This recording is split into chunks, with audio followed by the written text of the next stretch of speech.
Wewe bwana. Shida wewe una kitu kimoja. Wewe unakunywa pombe mpaka unapitiliza. Shida hapa. Nyumbani tu. Wala mzazi naanza nyumbani. Nyumbani unaanza nini? Vitu vyangu. Wewe kuuliza swali. Ayai. Twende. Sasa huyo pesa peleka vipi? Wewe shida yako wewe, hizo pombe unazotumia zimekupanda kichwani mpaka zinapanda sehemu zingine. Toto.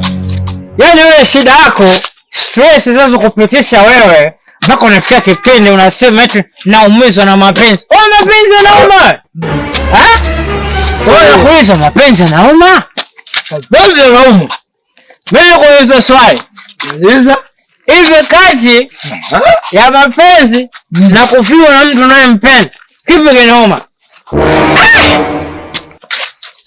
Niambie. Nini?